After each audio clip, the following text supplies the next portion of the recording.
Okay, it gives me a great pleasure to be here today, especially since I have the delightful duty of telling you everything that you already know, which makes my job a lot easier. It makes it especially easy that Lee Mahavier Peterman actually said everything I have to say anyway in one pithy quote on her father's office door, so I can just cut to the chase right away. The point that she made that I think is most important here is that in moving from IBL in the classroom to IBL in the research setting, we really don't have to do much except build a short little bridge that our students can travel along. As I hope to convince you in the next 30 minutes or so, the same methods we use in the classroom, translated over to the research setting, will fulfill all of the learning goals that we have for our students, both in the classroom and in our research. And it's in that means that we can use to carry our students across that bridge. And I should warn you that you should come prepared to do a little work here. So I am going to be milling about the room and keeping you on task through some of the activities I'm going to ask you to perform in a little while here. They're very simple because they mostly involve just brainstorming and maybe a little writing to learn. Although I do want to know how many folks in the audience are graph theorists or combinatorists, someone who can actually maybe play around. Aparna, I'm glad you raised your hand. I was going to call you out on that otherwise. So I am going to ask you to do a wee bit of graph theory in just a little while. Not a whole lot, but just a little bit. And I think a little bit of algebra, maybe. I think most of the people in the room can handle algebra. A little bit? Okay. So don't worry, I'll provide a little prodding along the way if we need it. So one thing that I want to ask to start things off, and this will lead to our first brainstorming activity, is how different really are the work that we do in the classroom and the work that we do in our research? And my thesis is that they're really not all that different at all. And the work that we do when we do inquiry-based learning, when we do problem-based learning, this is precisely the kind of activity that we want to engage in if we're trying to build a bridge from one activity to the other, that is, from the classroom to research. So the first thing I'd like folks to do is just take a few minutes talking it out with the folks at your table. This is sort of a think, pair, share activity I want to try out here. So take a moment to think to yourself and then talk it out with the folks at your table. What are the learning goals that we hold for our students in their coursework? So what is it that we hope them to achieve in the mathematics classroom, at whatever level, at the high school level, at the college level, at the graduate level, if you wish. Take a few minutes to think about that and talk it out. I want to hear this room. I don't want any telepaths. I want to be able to hear the voices as you're talking this out at your table. So take a few moments to do that. Just brainstorm.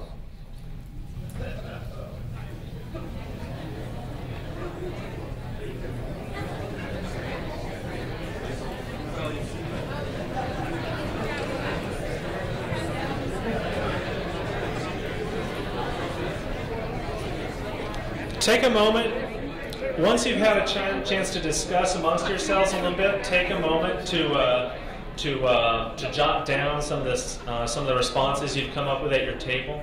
So take another moment to do that, just jot down some of the responses you've come up with.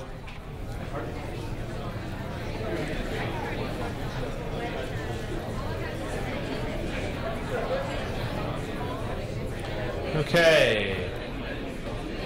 Let's bring it back in as a big group here. There we go. Thank you. Shout it out. What have you got? Anyone? Go ahead, shout it out. Don't wait for me to call on you. Perseverance. Perseverance? We talked about the communicative. Okay. Communicative aspects of learning. So not only understanding something, but being able to communicate it to others. Anything else? Risk takers. I'm sorry, what was this? Risk takers. Risk taking. I think confidence. If I had 3 words of advice I could go back in time and give my young adolescent self, it would be confidence, confidence, and confidence. Over here? I would say some students might progress in life to being maths, being mathematicians. Ah, so sort of. Okay, so crossing that divide from into the disciplinary community, so to speak. So becoming actual practitioners of mathematics, being mathematicians. Yeah. We also talked about being open, not to be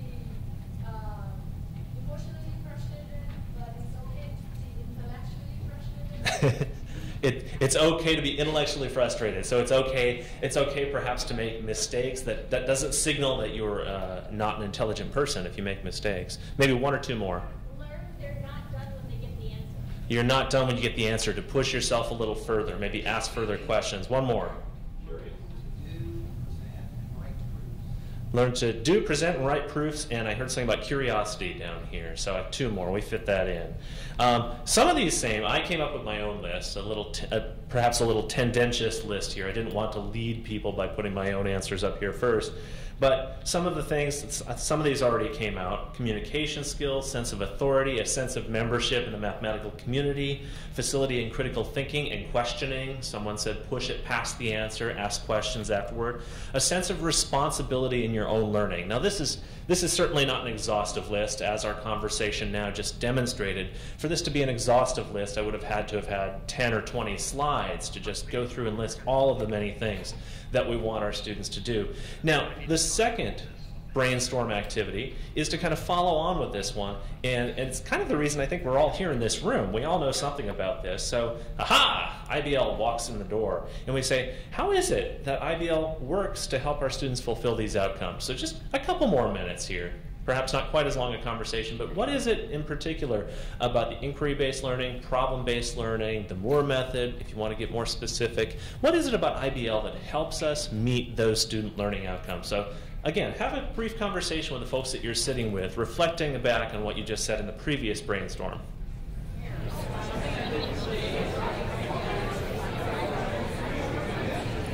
Okay. So what ideas have we come up with? What is it about IBL that makes it so eminently suited to meeting these student learning outcomes? They can't be passive.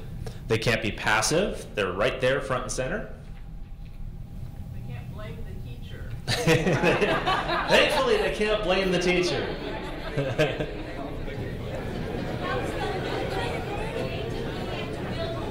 It helps them think creatively and build confidence. Appreciating multiple approaches to problem solving. Assuming a role of authority. So it sounds like we're kind of making a laundry list of the slide that we just saw. In fact, I think this list looks very similar to the previous list, but wait for it, there will be another one. So how does it work? Well, it gives frequent opportunity for communicating, getting back to the idea of communicating, the communicative aspect of learning, emphasis on the student as an expert and therefore sort of an authority on the discipline, authentic engagement, bringing them into closer contact with the, bringing them more deeply into the community of practitioners of the discipline, and the expulsion of the instructor from the center of attention so they can't count on us, and they can't blame us if something goes wrong. Now, you all know this is coming, given the fact that I'm here building this bridge from the classroom to research and having a list of student learning outcomes, and hey, look, IBLs can help us address all those outcomes. You knew this was coming. So let me ask this. What are the goals we hold for our students and, of course, ourselves when we are practicing our research in the research that they or we do? I'll make this a very brief conversation. Take 1 minute to talk this over with the folks that you're sitting with, because I'm sure you've answered a question very much like this in the very recent past. So take 1 minute if you could.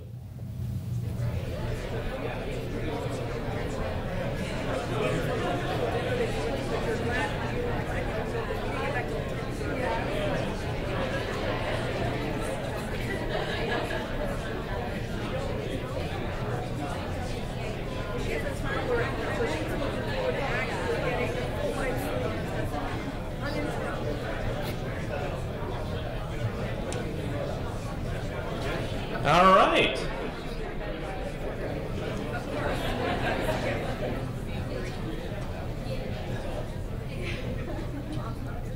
I should have been a little clearer when I asked about research. I really could mean any sort of inquiry, authentic disciplinary inquiry that we engage in and that we're trying to get our students to engage in order to draw them into our discipline. So this doesn't have to be necessarily mathematical research. But what have we got here? What ideas?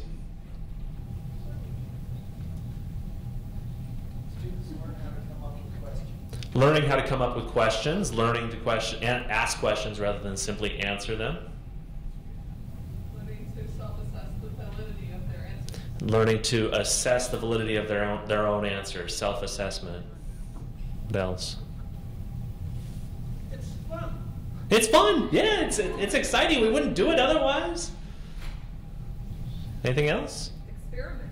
Experiment, to play around a little bit and to discover through that activity.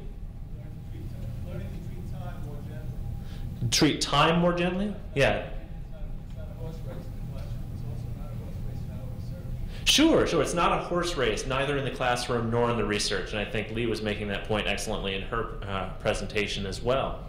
And I have to admit to, again, a little bit of a bias and maybe a little bit of a time-saving maneuver on my part.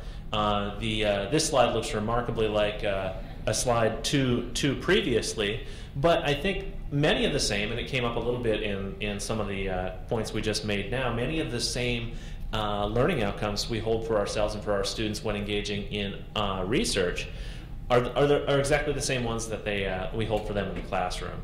So it should come as no surprise that inquiry-based learning, if it works effectively, and I don't doubt that I think there's a lot of buy-in in this room that inquiry-based learning is indeed effective. It's effective in the classroom, so why shouldn't it be effective in engaging students in research? What I'd like to do for the rest of my presentation is really go from the general to the specific. As yet, I've been talking mostly about these sort of pragmatics. What are the differences between classroom activity and research activity, and hopefully demonstrating through the activities you just took part in that there really isn't. There are differences, obviously, but the end goals are very, very similar oftentimes. So what I'd like to do now is to move from that sort of general pragmatic discussions to a sort of nuts and bolts, illustrating a couple of activities that I've used, one in the classroom and one in the research experience for undergraduates that I've run during the summer. The first activity I'll talk about in just a moment took place in my fall 2011 Precalculus class about a year or so ago. And the example that I'll draw from my REU took place about a week ago. And I'll see how these two activities were very similar. But before I talk about that, let me just come back. I think a gentleman back here mentioned as an outcome for research that in moving the students from the classroom to research, what we're really doing is moving them from answering questions to asking questions. And I think in our IBL courses, in our PBL courses, in our Moore Method courses, we're giving our students fantastic models of questions that can be asked. And what we want to do is move them from examining those models and answering those questions to developing questions of their own. And I think we can use inquiry methods to sort of prod them into so doing. And so going beyond answering questions to asking them, that's exactly where they become researchers. That's exactly where they become active participants in the conversations going on in our research communities.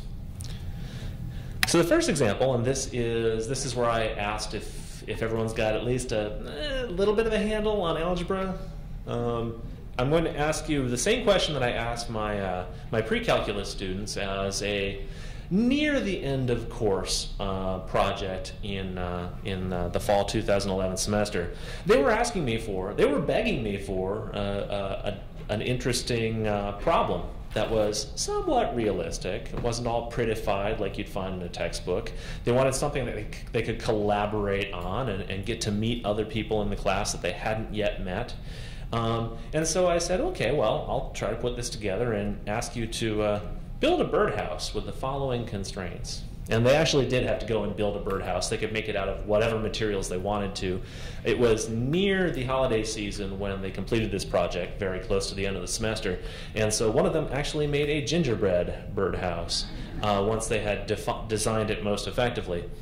So here's the question, and I am going to ask you, I know you've all got nice pads of yellow paper that came in your registration packet, so you might want to grab one of those at your table and start to work on this. If I asked you to build a birdhouse with a square base, 4 sides, so 4 lateral sides, and a highest point that is at least 30 centimeters high, such that it encloses 8,000 cubic centimeters, and with a sloped sort of prismatic roof. So don't build a pyramid. It turns out one of the teams actually made a four-sided pyramid and with a square base for the roof, and that was more complicated than I was asking for. But I'm just looking for a prism. You know what I mean? Two slopes and then the two triangles on the other ends. So that's the kind of object I'm looking for the roof. So here's the kicker, of course. You want to do this in such a fashion that you require the least amount of material. It's a calculus question in pre-calc disguise. And so if you could spend maybe 3 or 4 minutes, just obviously you're not going to finish this problem in that time, but get as far as you can. Just talk it out with the folks at your table. The real question that I'm asking here isn't so much what the answer is. Obviously, you want to know what the questions are. So as you start to solve this, pay attention to the questions you're asking yourselves. So take 3 or 4 minutes to do that. Talk it out if you could, and out loud for the non-telepaths in the audience.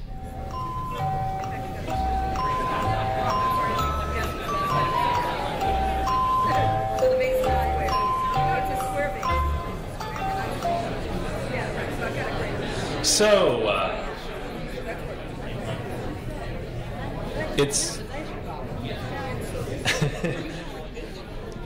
I know what people are going to be doing during the cocktail hour this evening. Yeah. Now you want to know. It was interesting.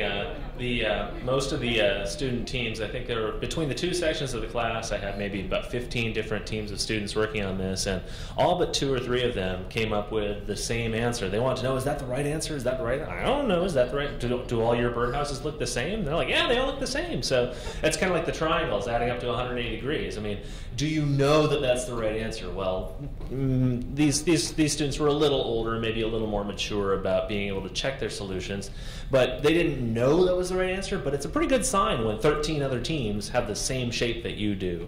And indeed they did. After I later went back, I intentionally didn't answer the problem until after the project was over, and it turned out, yeah, indeed they did get the right answer, whatever that means. So what kinds of questions came up? Just maybe a few of them, if you could share some of the questions that you came up with as you started to solve this problem. How many variables are there? Yeah, how many variables are there? Do the sides have to be vertical? Do the sides have to be vertical? I guess that's something I didn't specify, yeah. Do you mean yes or no to that? Yeah, I mean, I did mean yes, yeah. Back here? So the 30 centimeters, so does the 30 centimeters mean from the very base to the very tip top of the roof, or does it mean simply from where the roof starts to the top of the roof? That's the question. These questions that are being asked right here were questions we kind of hammered out in a little 10 or 15 minute discussion when I handed the project out.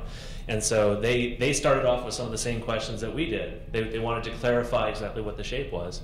Any others? Maybe 1 or 2 more? Over here. Why do we care about the circle? Is there some extraneous information here? And it turns out that being able to discriminate between what is useful and what isn't was a really important skill in this class. If you're given an ill-posed problem or a problem that comes to us from outside the realm of mathematics itself, often we have to throw away everything that could clutter the problem. And that's sure. The birdhouse has to be at least 4, I guess, did I say radius? Yeah, so it has to be at least 8 centimeters across. So that is, it does play into the solution in that regard, but I think if you go through and do the minimization, it turns out to not matter. So these are some of the questions. As we discovered, the first thing that we do, even with this simple activity here, we question it. We interrogate the problem by asking questions. And I think it's important to recall, just as Lee was saying in her presentation with that quote on her father's office door, this is research to the students. We don't think of it as research, probably. We think of it, oh yeah, it's a little problem. It might take us 20 minutes to solve if we're sitting there in a quiet room somewhere. But this is a research problem to these students. And we have to be careful not to downgrade it or degrade it because it's something that we can do so quickly and easily. So let me fast forward in time, about 1.5 years, to my REU about a week ago. So I run this REU, as Lee May was saying in his introduction, this REU at University of North Carolina, Asheville. We focus on graph theory and group theory, especially on questions that involve a little bit of graph theory and group theory. The question I'm going to pose to you is one regarding graphs. Do I have anyone from Elon University, by the way, down the street from us in North Carolina? No Elon people? I ask because their mascot is the Phoenix, and they have this little. I learned this from one of my REU students. They have this. This is sort of the rallying call, or the whatever you want to call it. They do this little thing. They cross their fingers over one another, and so it looks kind of like a phoenix rising out of the ashes. But I'm only doing that to demonstrate this mathematical this property here. A claw is just that. It's a very simple graph where you've got one node right here and 3 nodes here connected to it. In technical terms, it's a complete bipartite graph, K1, 3, whatever. But if you can do this, it's a little easier to do this. If you can do this, you've got a claw. So if I could ask everyone to do this real quickly, and if I can get the camera to pan around in the room doing this. Gotcha. Okay, so that's a claw. And we can ask what it means for a graph to be claw-free. A graph is called claw-free if you don't see a claw in it. Technically, you don't see an induced subgraph that looks like a claw. So if you look at your graph and you don't see this little guy, it's not claw-free if you've got this and then you have another extra edge there. I'm sorry, it is claw-free. I mean, to have a claw, you actually have to see a claw with no edge there and no edge there. So those 2 guys can't be connected, those 2 guys, and in fact, those 2 guys can't be connected. So a claw means just seeing this guy right here. All right. We're going to also talk about the nth power of a graph. I'm going to go through this rather quickly in the interest of time, and also just to get to the interesting sort of relating to you what happened last week in my REU, which I thought was so spectacular. It was perfect timing for this presentation. The nth power of a graph. You start with a graph. You got a whole bunch of vertices, a whole bunch of edges connecting them, and you can talk about what it means to measure the distance between 2 vertices in your graph. And as you might suspect, if you're not a graph theorist, it's still really easy to pick up on this. If you've got 2 vertices in your graph somewhere and you want to know the distance between them, you just count the number of edges it would take in the shortest path between the 2. So starting with point U and going to point V, you just trace out a path of edges that goes from U to V. The shortest possible such path gives us the distance, or the metric value between those 2 vertices. If you want to find the nth power of the graph, all you do is you say, okay, if 2 vertices are at most n steps apart, we'll add a new edge connecting them. So it's essentially like collapsing all of those length n paths and making a single edge between them. You add a new edge even if it was already there? Pardon me? Even if the edge was already there? No, good question. So you're only using the edges in the original graph. So you're not allowed to use the edges in the square to form the cube, for instance. Okay, so again, the point of this isn't so much the math. The point really is just the interrogation of the problem. It turns out claw-freeness is you're looking for claws. It's a forbidden configuration. Oh, I should be doing this, actually. It's a forbidden configuration condition. In other words, you're claw-free if you don't see one of these guys. That's a forbidden configuration. We can ask the same question about being claw-free in a power. So take a power of a graph and ask yourself, is that power claw-free? And it turns out there's a theorem that I proved with one of my REU students a couple years ago that answers questions about claw-freeness of powers. You can tell precisely when a graph is claw-free. A power of a graph is claw-free just by looking for certain subgraphs and seeing if they're present or not. But the question I want to ask you doesn't have to do specifically with claw-freeness of all powers. It's just about specific graphs. So I was posing this question to my REU students the other day, hoping to get them in a situation where they could advance the work I'd done with previous REU students. And I was giving them an example, namely this one, of a graph, and asking them, well, what powers of this graph are claw-free? Is the first power, is the graph itself claw-free? The 4 vertices in the middle, right there, smack dab in the middle, there's a claw staring at us, right? What if you took the second power of this graph? So now what happens is you're connecting the center vertex to each of those guys pendant on the very ends, and you're also forming a little triangle with those 3 that are sort of clustered around the middle. So would we still be claw-free or not if we took the second power? Oh, I'm sorry, would we still have a claw or not? No claw? Yes, claw. Yeah, where would the claw be now? Yeah. The one in the middle, and then those far-flung vertices out at the ends. You can see there's going to be an edge from the middle out to those ends, but those endpoints are still 4 steps apart, so that's not going to destroy our claw. And you can go through this process, and you can go through this process with another graph. I'm skipping through this a little bit in the interest of time. You can go through this same process with another graph, and this is where the students started to ask questions, because it turns out that for each of these two graphs, the one you saw on the previous slide, oops, this one here, with the legs of length 2, and this guy here with the legs of length 3, it turns out that you have a claw, you have a claw, you have a claw, and as you keep taking higher powers, eventually there's a power beyond which you are claw-free. And from that point on, you continue to be claw-free. And so the student asked, is this always the case? This is always going to be the case. Isn't it true that you take a high enough power and you're always claw-free? And I said, yes, that's true. Eventually, you're going to get the complete graph, and the complete graph is claw-free as soon as you raise it to a high enough power. And then a very bright student, I'm getting excited because I love this, very, very bright student asked, well, notice, once you're claw-free, you're always going to be claw-free past that. And I said, really? Well, that's true of trees. And this turns out to be a nice corollary in this paper that I wrote with one of the RU students from 2010. If you have a tree and you start taking higher and higher powers of it, eventually there's some point beyond which you are always claw-free. And so the student was kind of zeroing in on that. It was a case of over specification of the examples. The student was like, oh yeah, this is always going to be true. But he was asking exactly the right questions. It was fantastic. And so then another student, I love this experience. Another student chimed in, and she said, well, how do you know that?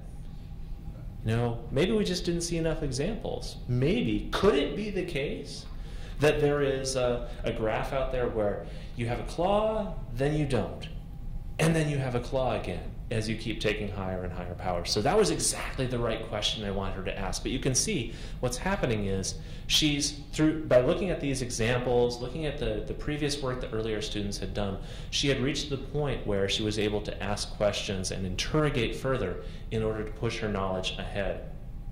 And so it turns out that it's true for trees, but then, oh yeah, what about this guy?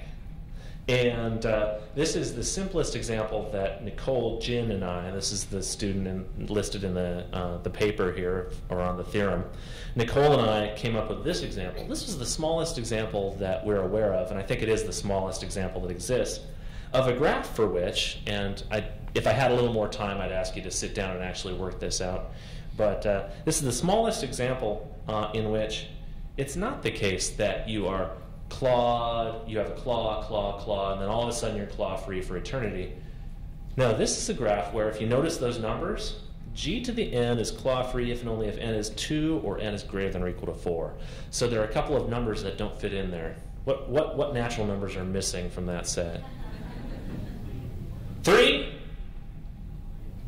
and 1, yeah. The graph itself has a claw. The third power has a claw, but there's that weird intervening second power. Past the fourth power, you're fine. It's that n equals 2 case where you are claw-free, and then suddenly you have a claw again, and then you become claw-free for eternity. So this is a simple example that we were able to generalize. But there are still a lot of open questions, and this led to a fantastic discussion this last week. It was wonderful. I have some very, very intelligent students, including a high school student taking part in the REU this summer, and they were led to ask several questions. They interrogated this problem. Faced with this new evidence, they immediately started to ask questions about it. They said, well, if you can have this alternation, at first we thought you couldn't alternate like that. You couldn't go claw-free claw, claw-free claw, claw-free claw forever.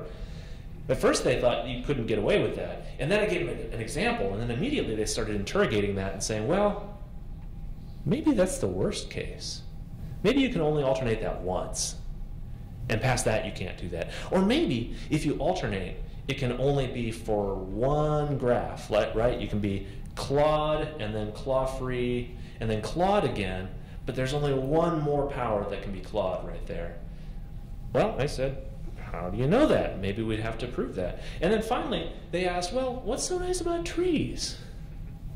I mean, trees are beautiful. I think some, Joyce Kilmer or some guy said something about trees being pretty, but trees are beautiful, but could there be something else? Is there another family of graphs that has this property?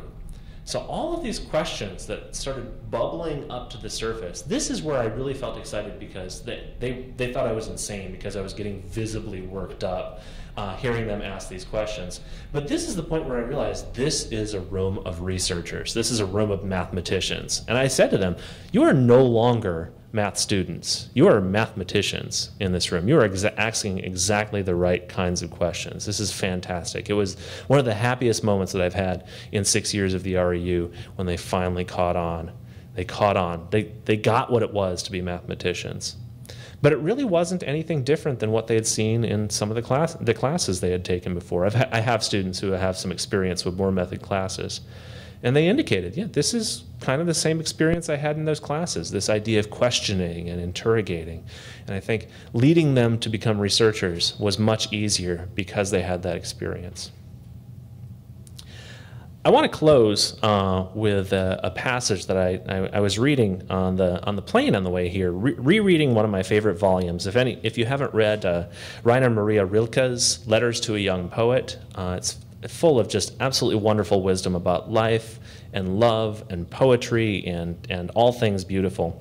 And I was sitting on the plane on the way from Atlanta to Austin last night, and this passage struck me so strongly, just the fortuitousness and the serendipity of having read this passage right before coming to this conference. I thought I'd share. You are so young. You stand before beginnings. I would like to beg of you, dear friend, as well as I can, to have patience with everything that remains unsolved in your heart. Try to love the questions themselves, like locked rooms and like books written in a foreign language. Do not now look for the answers. They cannot now be given to you because you could not live them. It is a question of experiencing everything. At present, you need to live the question. Perhaps you will gradually, without even noticing it, find yourself experiencing the answer some distant day. Perhaps you are indeed carrying within yourself the potential to visualize, to design, and to create for yourself an utterly satisfying, joyful, and pure lifestyle. Discipline yourself to attain it, but accept that which comes to you with deep trust, and as long as it comes from your own will, from your own inner need, accept it, and do not hate anything. Thank you for your time today.